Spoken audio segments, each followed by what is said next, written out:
That structure is unapproved. It comes down by Friday, and you'll pay the daily fine until it does."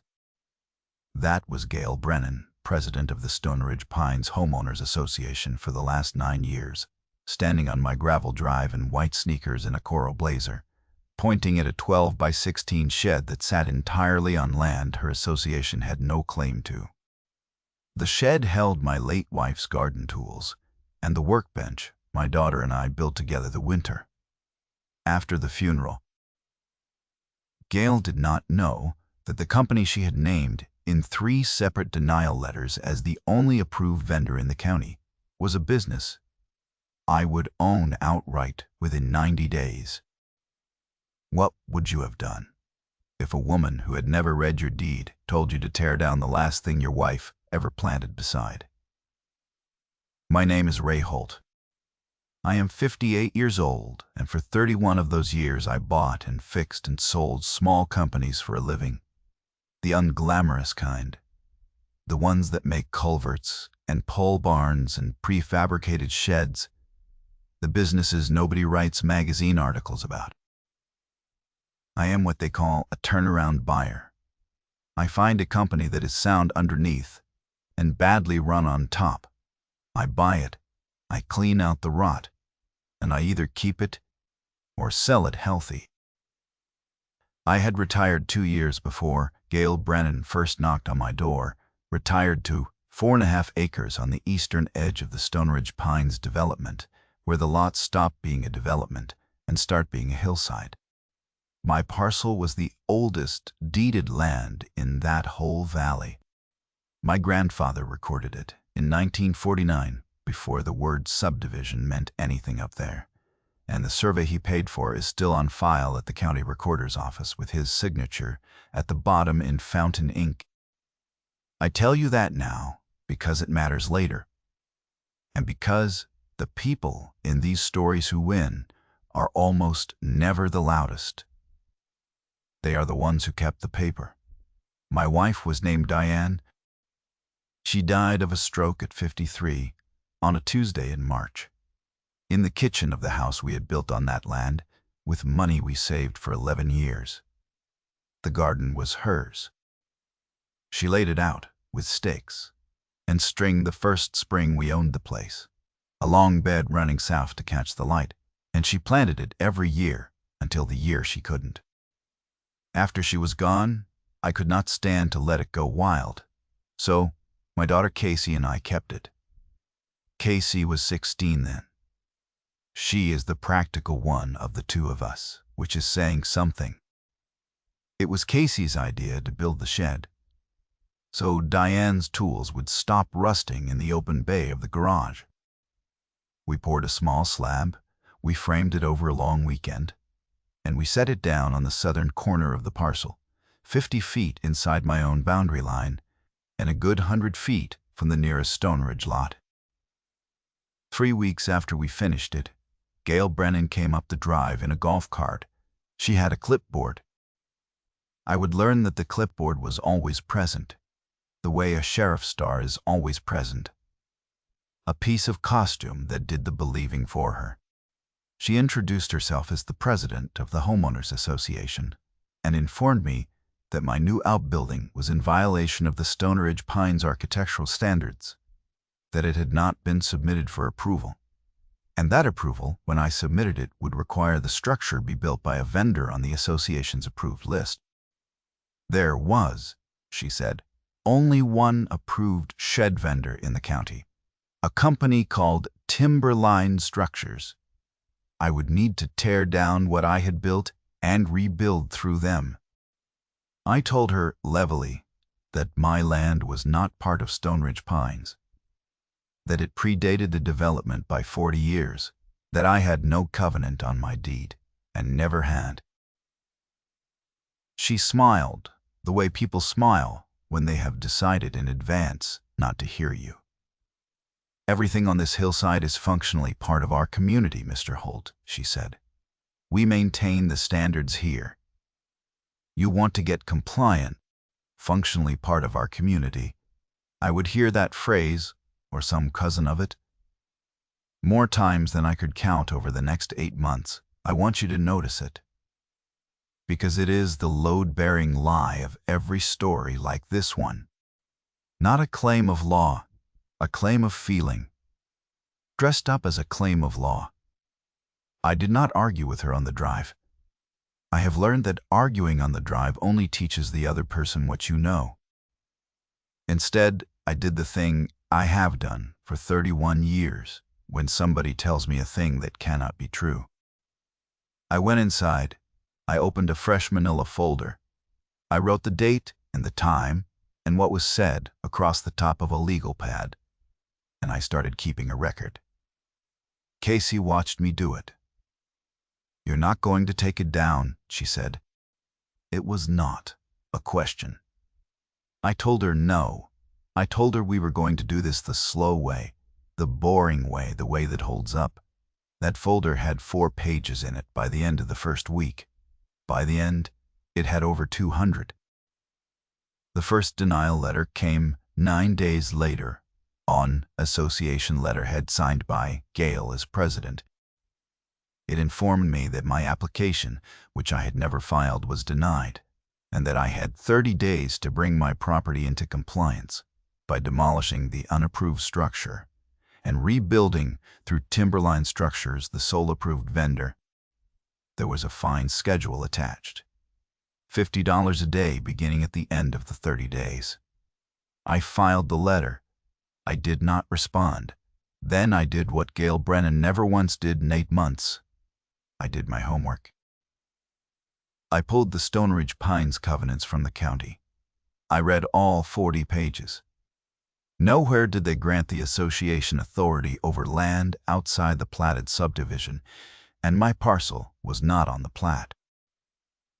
I pulled my own deed and my grandfather's 1949 survey, and I laid them side by side on the kitchen table and confirmed, line by line, what I already knew. The southern corner where the shed sat was mine free and clear, 100 feet from the nearest covenant-bound lot. Then, because old habits do not retire when a man does, I looked up Timberline Structures. What I found made me sit back in my chair. Timberline Structures was a 31-year-old shed and outbuilding manufacturer with a plant out on the county road, 41 employees, and a problem. The founder had died. His widow was running it badly through a manager who was running it worse, and a lien notice had been filed against the property the previous quarter. It was, in other words, exactly the kind of company I had spent my whole career buying, sound underneath, rotten on top. And it was by Gail Brennan's own written insistence, the only shed vendor her association would approve. I want to be careful here, because the temptation in a moment like that is to feel clever. I did not feel clever.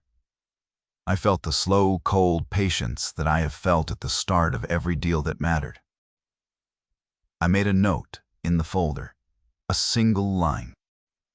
Then I called a broker I had used twice before, a quiet woman named Pam who specializes in distressed light manufacturing. And I asked her to find out, without my name attached, whether Timberline's owner would entertain an offer. That was October. While Pam went to work, Gail Brennan kept climbing her staircase, one step at a time, never once looking down to check whether the ground was there. The fines started on a Monday. I know it was a Monday because the second letter came that morning, and Gail had her dates wrong, which I noted because a person who cannot keep her own dates straight is telling you something about how she keeps everything else. $50 a day. The letter said I now owed $200 for the 4 days they had backdated, which was its own small illegality. And I filed that too. Casey asked me if we were going to pay it. I told her we were not going to pay a fine levied by a body with no authority to levy it, and that the trick was to never once act as though the fine were real. Because the moment you pay $1 of an illegitimate fine, you have admitted the body's authority to charge it. So, We did not pay. We filed. The tally at the end of October was $400 in fines I would never owe, and I wrote that number at the bottom of the page and underlined it. In November, she sent the inspector. It was a Wednesday, mid-morning, cold enough that the frost had not burned off the north side of the slab yet. He arrived in a white pickup with a magnetic sign stuck to the door that said County Code Compliance, the letters slightly crooked, the kind of sign you order online and peel off a backing sheet. There is no county office by that name. I confirmed that with one phone call after he left, but I knew at the moment I read the door. Because I have spent 31 years reading the difference between a real thing and a thing wearing the costume of a real thing. And the crooked letters told me everything. He did not knock. He walked up my drive and onto my land as though it were a county road. A soft, heavy-set man in a polo shirt with a clipboard of his own and a camera on a lanyard. And he started photographing the shed from 4 angles before I came out the door. I asked him what he was doing on my property. He told me he was conducting a code compliance inspection at the request of the Homeowners Association, and that the structure I was looking at was unpermitted, and in his professional assessment, a candidate for condemnation. Professional assessment. I asked to see his credentials. He sighed the way a man sighs when he has been asked an inconvenient but rehearsed question, and he handed me a laminated card with the same fake office name printed on it and a phone number underneath.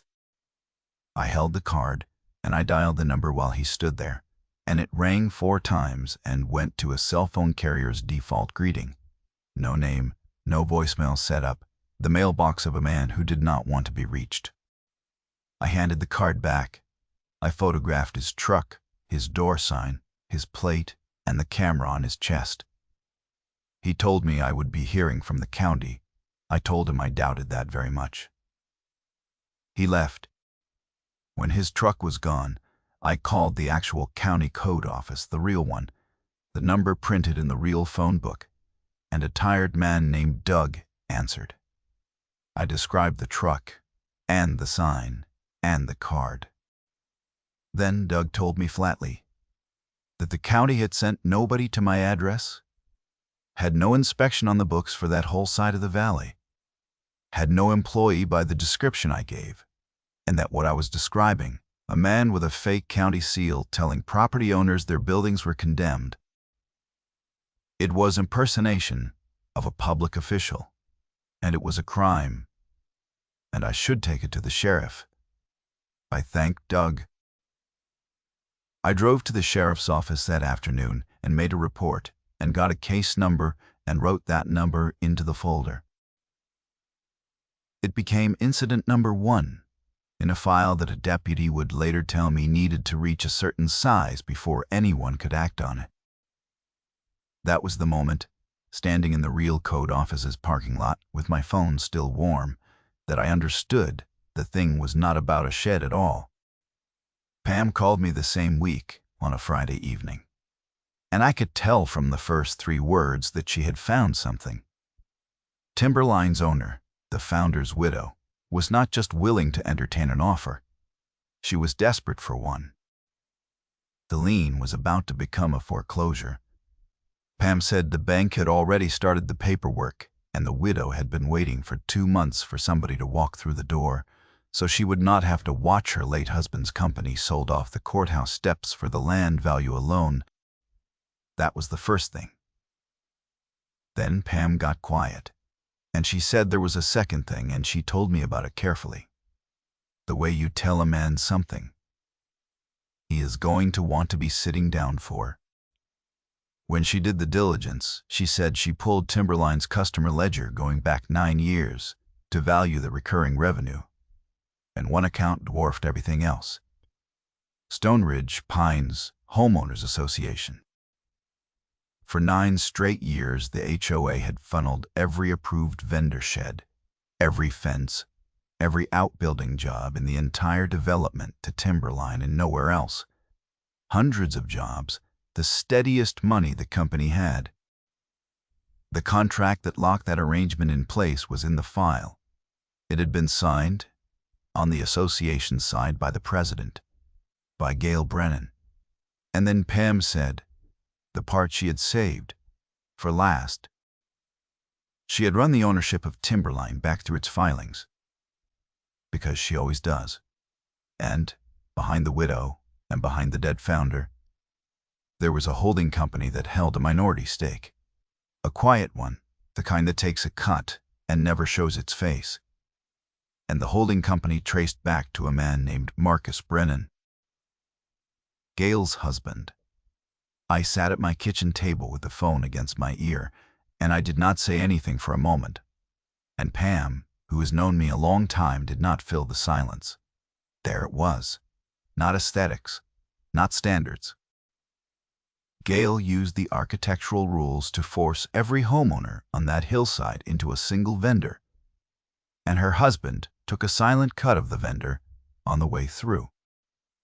My grandfather's land, my wife's garden, my daughter's slab, all of it, was just a parcel that had wandered into the path of a machine that turned the words community standards into family money.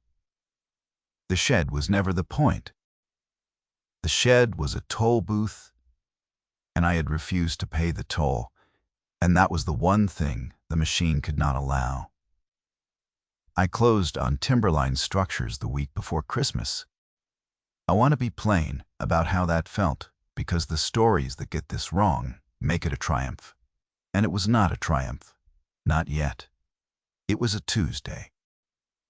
I signed in a title company conference room that smelled of burnt coffee and dry erase markers, with the widow across the table from me in a good coat she had clearly worn for the occasion.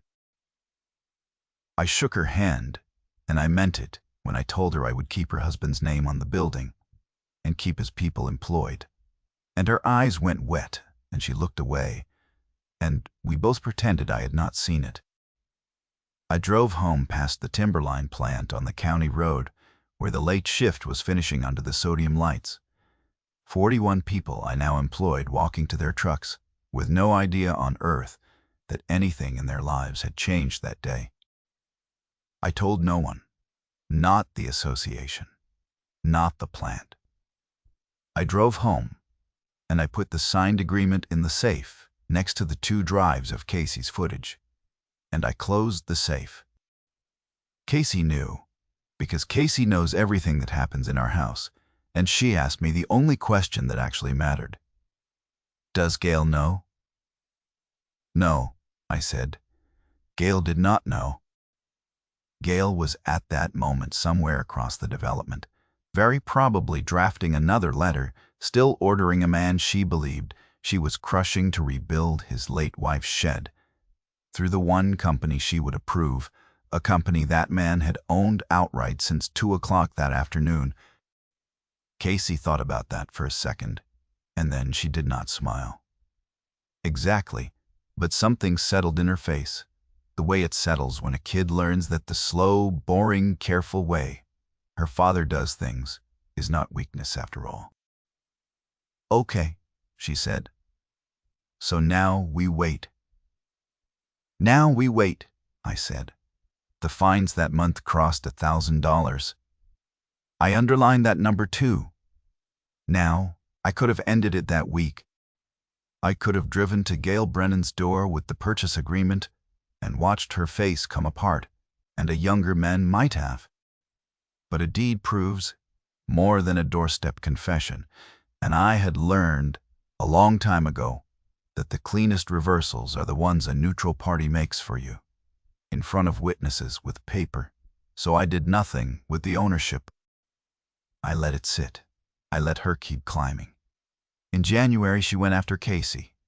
It was a Thursday afternoon, and Casey was driving home from the high school when Gail's golf cart pulled across the mouth of our driveway and stopped, blocking it.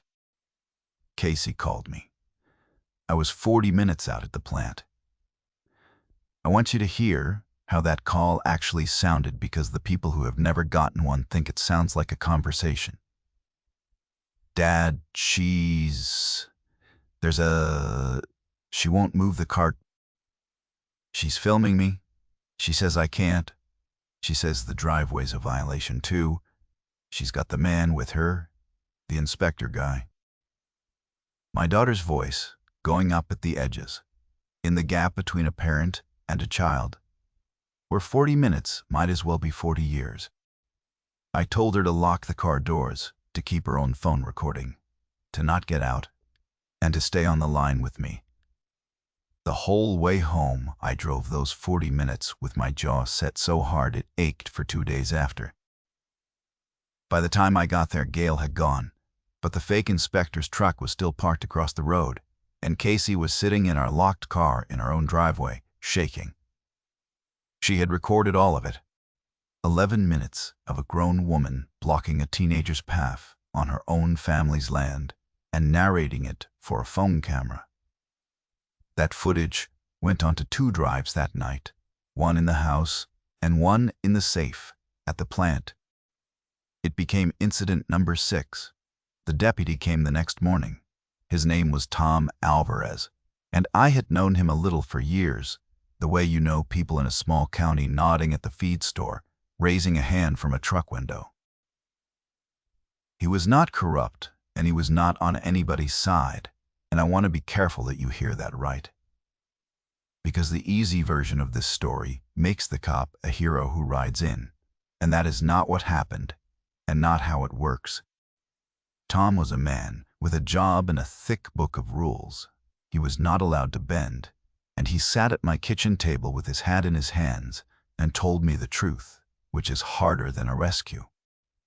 He told me that a complaint filed with the association, even a wrong one, even a malicious one, was a civil matter he could not simply make go away.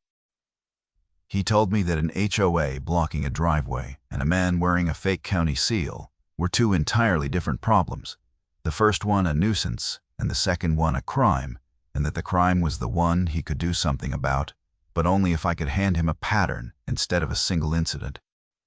One fake inspector visit, he said, was a he said, she said, a documented series of them, dated with photographs, with the fake credentials and the fake notices preserved, was a case the county attorney could take to a grand jury. How many incidents? I asked him. He thought about it, turning his hat in his hands. Get me to 10, he said. 10, all dated, all with evidence, all in one folder, where I can hand it across a desk and have it speak for itself. Get me that, and I can take it upstairs. I had 6. He did not know I had 6. I did not tell him, because a card you do not need to show yet is a card you keep. I just nodded and thanked him and walked him to his truck, and when he had gone, I went back inside and looked at the folder, which by then was thick enough to stand on its own edge, and I wrote Tom's number at the bottom of the running page. 10. I had 4 to go. Gail gave me all 4 in 11 weeks. In February, she sent a cease and desist from the association's lawyer, a tired man named Phil Doss, who I would later learn had been telling Gail for 2 years that the association had no jurisdiction outside the plat and had been ignored every time. That was incident 7. In late February, she filed a small claims action to collect the fines, which put the whole illegitimate fine scheme on the public record in my favor, a gift I could not have arranged better myself. Incident 8. In March, on the anniversary week of Diane's death, which I do not think Gail knew and would not have cared about if she had, she had the fake inspector post a condemnation notice on the shed door, an actual printed notice with the fake county seal on it, which is a separate crime from impersonation. Incident 9. And then in the first week of April, she did the thing that finished her. She hired men to take the shed down herself. Casey saw them first from her bedroom window on a Saturday morning in the first week of April. 2 men, a flatbed truck idling at the shoulder, and a long-handled pair of bolt cutters resting against the gatepost where one of them had set it down. Casey did not panic. I have thought about that a great deal since, how my 16-year-old daughter did the exact right thing without being told. And I think it is because she had watched me build the folder all winter, and she understood the way you understand a thing in your body, that the camera was the weapon and the panic was the trap. She walked downstairs.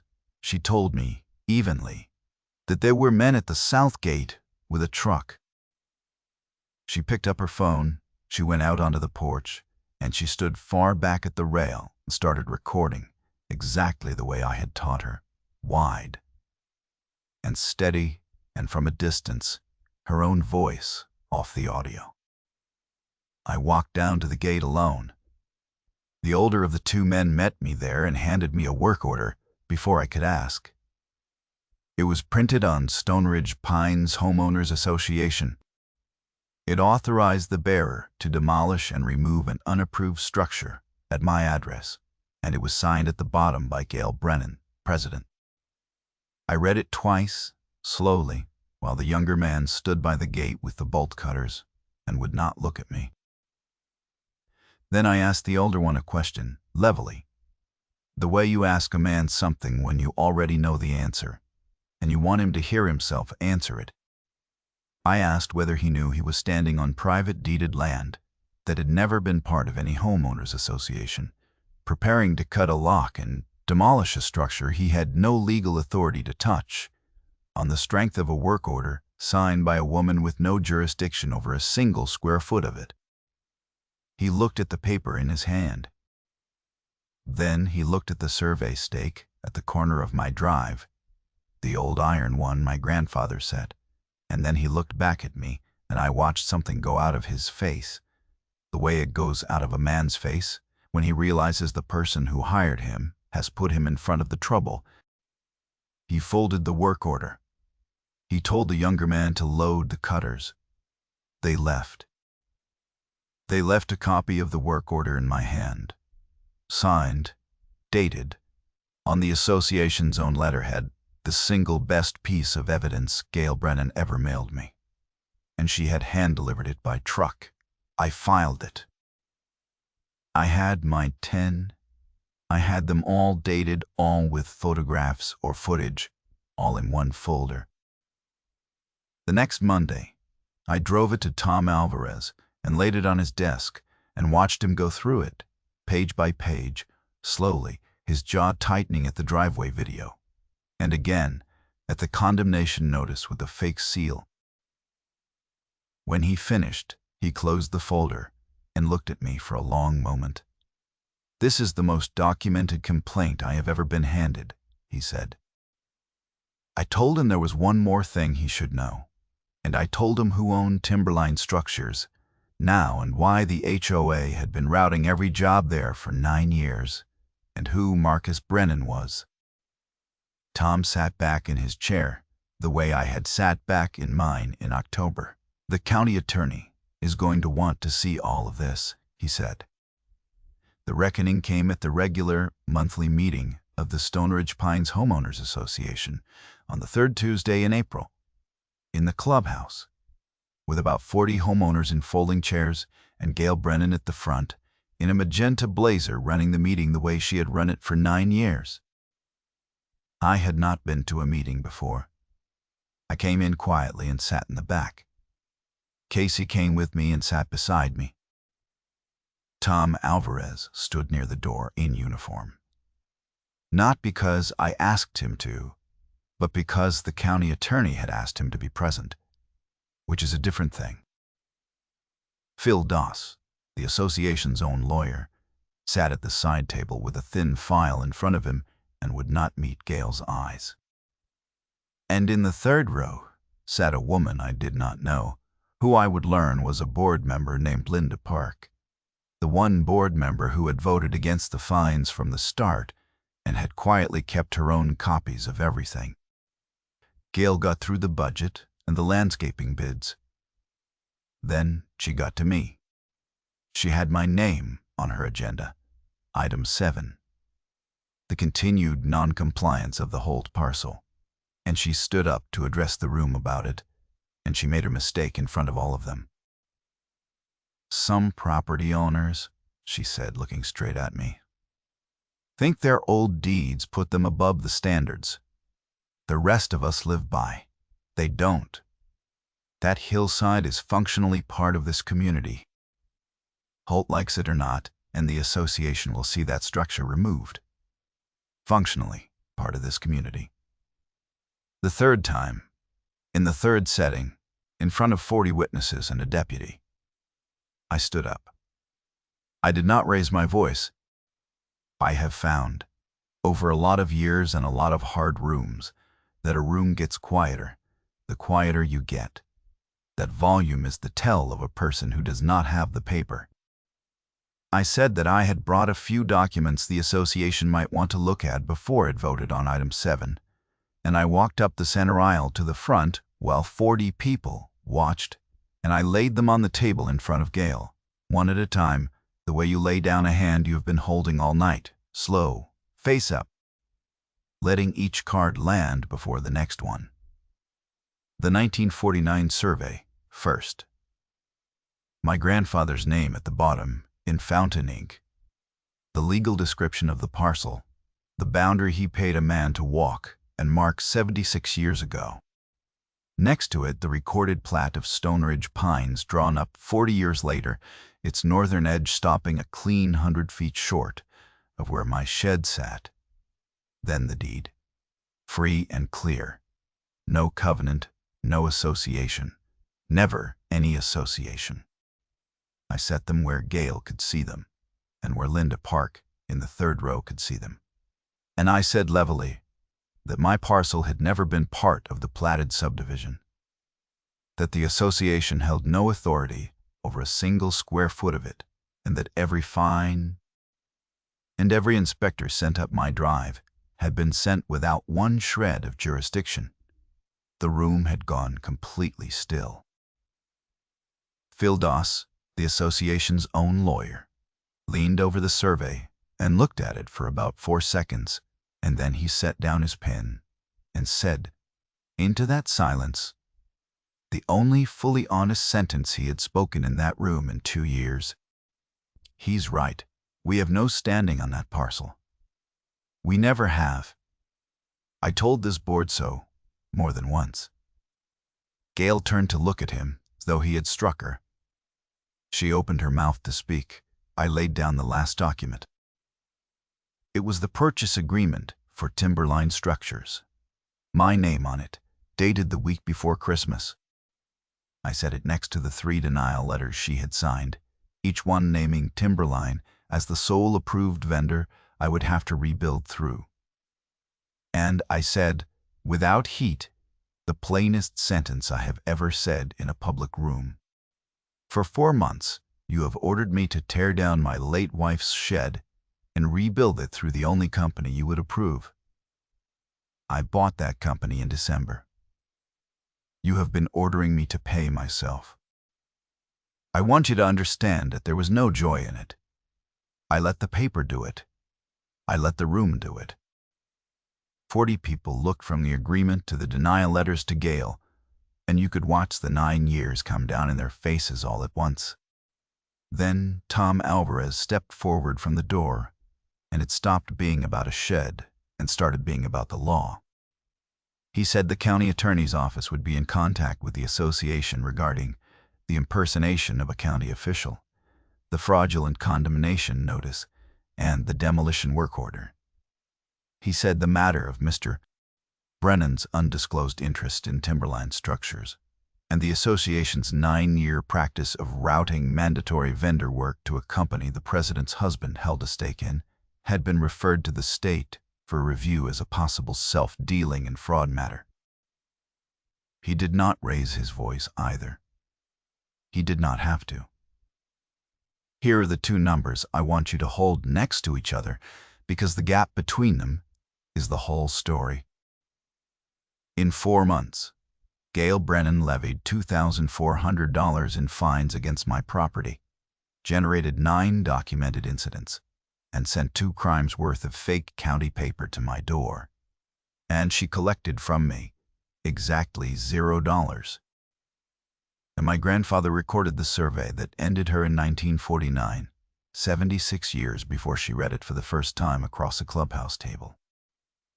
She lost the argument to a piece of paper that had been sitting in the county recorder's office, true and waiting for 3/4 of a century. $0 collected, 76 years on file. That is the whole arithmetic of it. The consequences came over the following weeks, the way they come in real life, which is to say slowly and then all at once. The association voted that night to rescind every action against my parcel, with Linda Park making the motion and Phil Doss seconding it. And Linda asked, for the record, that the minutes reflect she had opposed the fines from the very first vote. Within a month, Gail resigned the presidency she had held for 9 years, and she did not do it gracefully. The state review of the Timberline self-dealing arrangement opened formally in May. Marcus Brennan's undisclosed interest, once it was on the record, could not survive contact with the contract Gail herself had signed, and the holding company that had quietly taken a cut of every forced vendor job for 9 years became the exact instrument of their exposure. She had built the funnel. The funnel is what they followed back to her. She lost the seat she had used as a weapon, and her husband lost the silent stake he had hidden behind it, and they lost them as the direct and automatic consequence of the very scheme they had run against me and against every other homeowner on that hillside who had been forced to build through a company they secretly owned. And the shed still stood. That was the part that mattered to me. The 12-by-16 building Casey and I had framed over a long weekend. On the slab we poured ourselves, 50 feet inside my own line, still held Diane's garden tools exactly where we had left them. Nobody ever cut the lock. As for Timberline, I did what I always do. I cleaned out the rot on top. The manager who had run it into the ground was gone by spring. I kept the founder's name on the building, kept all 41 employees, ended the exclusive arrangement with Stoneridge Pines so that every homeowner up there was free to build through anyone they chose, and the company that had been 3 months from foreclosure turned its first honest profit in 2 years that fall. I did not buy it for revenge. I want to be clear about that. I bought it because it was a sound company being run badly, which is the only kind I have ever bought. That it happened to be the same company a corrupt HOA president had named as my only salvation was a gift the universe handed me, and I would have been a fool not to take it, but I would have bought it anyway. In June, on a warm evening, Casey and I planted Diane's garden, the way she always had it. South-facing, stakes and string, the tomatoes where the tomatoes went. Casey is 17 now, and headed to study engineering in the fall, which would have made her mother proud past speaking. We worked until the light went, and when we were done, Casey wiped her hands on her jeans and looked at the shed, and then at me and said, "Mom would have liked how you did this." Quiet, no documents, not a clipboard in sight. Just my daughter and the garden, and the small building that held what her mother left. Let me tell you what to take from this, because there is a practical lesson in it, and the lesson is the reason I am telling you it all. If somebody with a clipboard tells you they have authority over your land, do not argue and do not panic. Go get your deed. Pull it from the county recorder, read it line by line, and read it against the actual plat and the actual recorded survey, because the boundary on the ground is the only boundary that counts, not the one in a board president's imagination. If you do not know where your lines actually fall, pay a licensed surveyor to walk them once and mark them, and keep that survey with your deed, because the day you need it is not the day to go looking for it. Keep a folder. Date everything. Photograph. When somebody sends you a fine you do not owe, do not pay $1 of it, because paying admits an authority that does not exist. But do not throw the letter away either, because that letter is evidence, and the person who sent it is building your case for you with their own signature on the bottom. Talk to your neighbors, because there is almost always a Linda Park on the board who already knows. The whole thing is wrong and has quietly been keeping her own copies the entire time. And when a constrained officer tells you he needs a documented pattern before he can act, do not get angry that he cannot ride in and save you today. Get him the pattern. Build the folder. The law is slow, but it is not blind, and it rewards the person who finally showed up with the paper. The deed wins. It almost always wins. But only if you can find it, and only if you kept it, and only if you have the patience to lay it down at the right moment, instead of the loud one. If you have got a story like this, a clipboard, a fence line, a letter that had no business in your mailbox, put it in the comments. I read them, and I think the people who come here read them even closer, because every one of us is one boundary dispute away from needing to know how this goes. If this was worth your evening, subscribe, because there is another one coming. Next time, a retired surveyor whose HOA fined him for the color of his barn until he pulled the original 1922 plat and found that the HOA's own clubhouse was sitting 4 feet over a property line nobody had checked in 100 years. Take care of your land. Keep your paper. I will see you on the next one.